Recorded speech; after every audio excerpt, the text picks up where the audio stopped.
Kaizen, I wanted to ask, you said you were on the left before. When did the switch happen, and was there a certain something that happened that kind of initiated that switch? July 13th, 2024, the day that Trump almost got assassinated. Oh, wow. Okay. Yeah. So I had That's already recent. That's very recent. Yeah. So I had been questioning what I'd been told about politics since the start of 2024, because that's when I started to just pay attention. I had not been a political person at all. Have you ever voted before that? Yeah, I always voted, but I'd always been a Democrat by default. It was not really that conscious of a decision.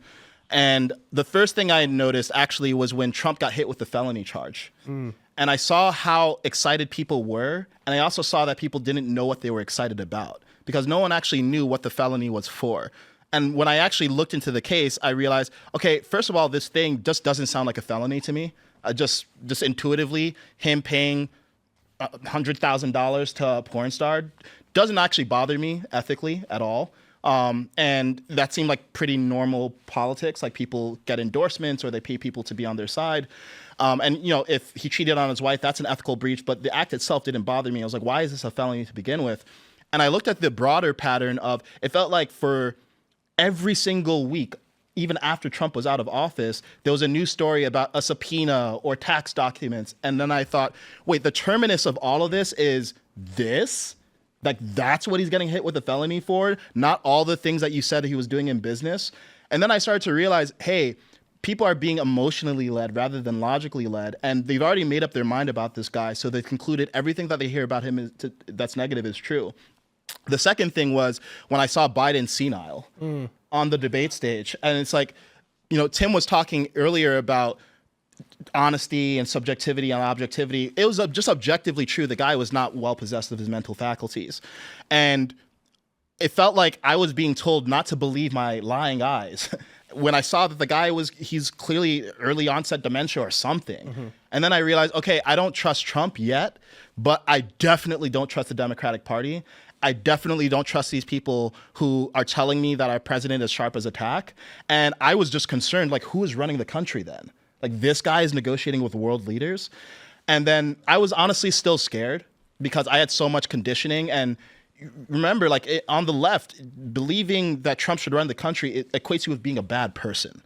Like, that's how deep it was. I was afraid of getting canceled by my community, my family, like everyone. And then the day that he nearly got assassinated, I just felt my heart leap out of my chest. And I thought to myself, wow, that is the realest political moment I've ever seen. That was such a powerful moment. It was just real. Yeah. Like when he got up and he said, fight, fight, fight, I thought to myself, you can't fake that. Not even thought to myself, I felt it. And actually, that was the first day that I recorded a video on the subject. It went viral, and then my whole life changed after that. Can I ask, did you get pushback from your peers, family, and community as a result of your support for President Trump? I know you're obviously black. President Trump had a lot of different initiatives to try to get more support from the black community. He was more successful in doing it with black men than black women. Can you tell me a little bit more about, the pushback you got in your community, and are you seeing more of them become Republican and Trump fans? Wait, I'm black? I think so. I don't know. Yeah, of course, man. And it's not fun, right? Because you want to be liked. Everyone likes to be liked. And also, I realized that it wasn't even about what I was saying. It was just about what people's beliefs were. And that's where the pushback was coming from. Because I wasn't shy about my opinions, obviously, because I shared them online. And at first I was scared, like, okay, what if I miss something and he is a secret white supremacist and he is trying to put us back in chains and all of this stuff.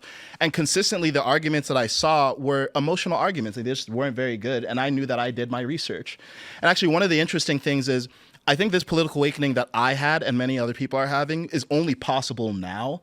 Because with AI and social media and these tools, we can actually process a lot of information and process out the nonsense and get to the truth ourselves. Whereas before, we were reliant on these single points of failure in the media. So yeah, I got pushback and I went through my own journey with it. But honestly, what I also saw was a lot of people come out of the woodwork and say, I'm so glad you're saying this because I was thinking it and was afraid to say it. And that actually encouraged me to keep going. And yeah, I think in the black community, there's a lot of people who are just scared. And that's where it's coming from. It's just genuine fear.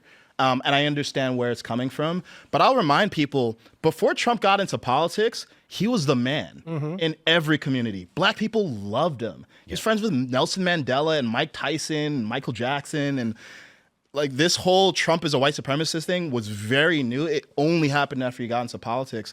So I just encourage people to like look back in your memory banks and wonder, when did you start believing this stuff anyway, and why?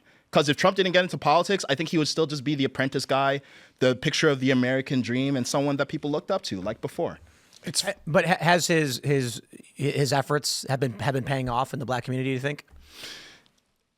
It's tough, man. I think, unfortunately, no. Like, that would be my guess. And it's not because of what he's doing, but the way that everything gets positioned.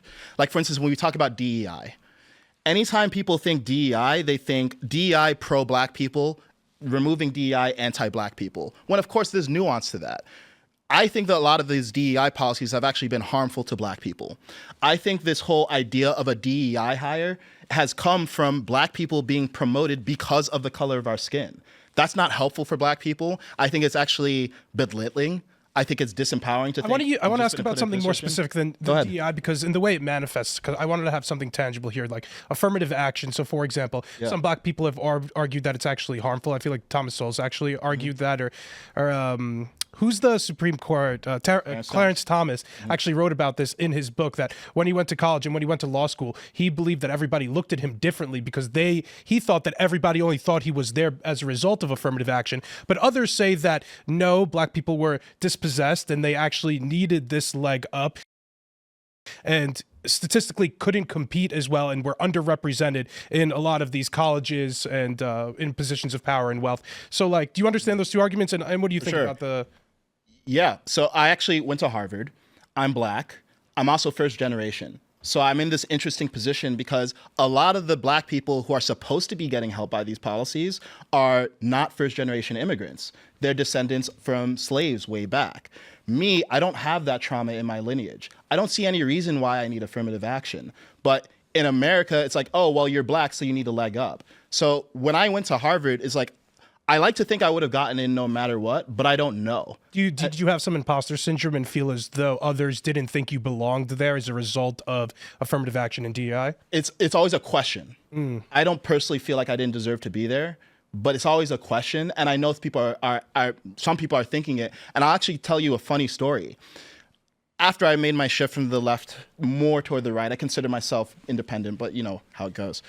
I had someone who knew me personally, knew me well, who was a liberal, lash out at me because of something I said and threw the fact that I went to Harvard as a black man in my face. Wow. And basically tried to imply that I got into Harvard because I'm black. I was like, wait, you're supposed to be the side that's looking out for me, and you're trying to insult me and take away my achievements.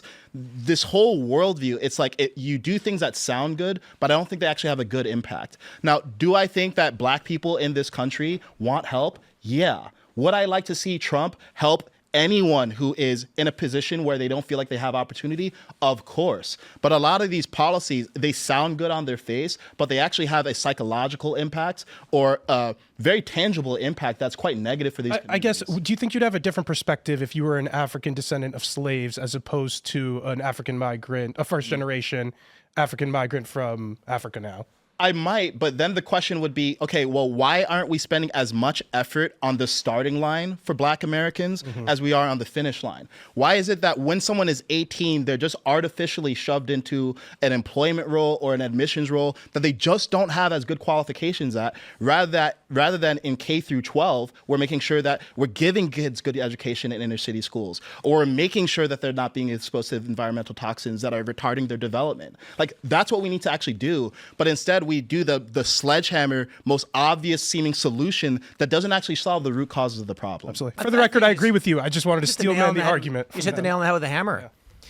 This is all finish line stuff. Yeah. And you've nailed it. They're trying to drag people who can't run across the finish line instead of going to the beginning when everyone's training and make sure everybody's got that training program and that access so that they can run on their own merit. Exactly. Amazing. And then at the end of the day, what happens? It actually just breeds more racial resentment, because now you have in schools, and Harvard just went through this. They just had to, they're still fighting over affirmative action, but you have, Asian kids or Jewish kids or white kids who feel like, okay, well, I didn't cause these initial starting conditions that my black and brown peers are dealing with, but now I don't have anything to do except give them my spot. And what's that going to do? It's going to breed resentment. It actually creates more racism because, newsflash, discrimination always creates more discrimination.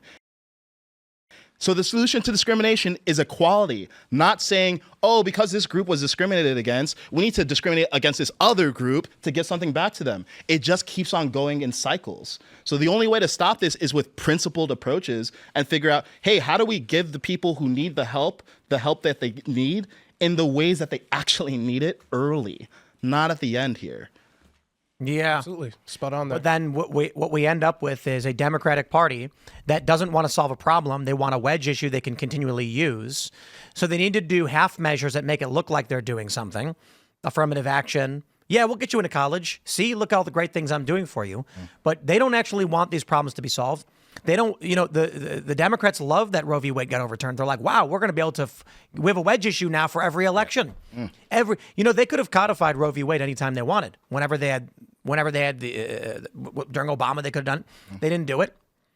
The Republicans could have got rid of Obamacare several times. They could do it right now. They won't do it because this is what politicians do. Yep, because the goal is to stay in power, not to actually use your power to make a solution.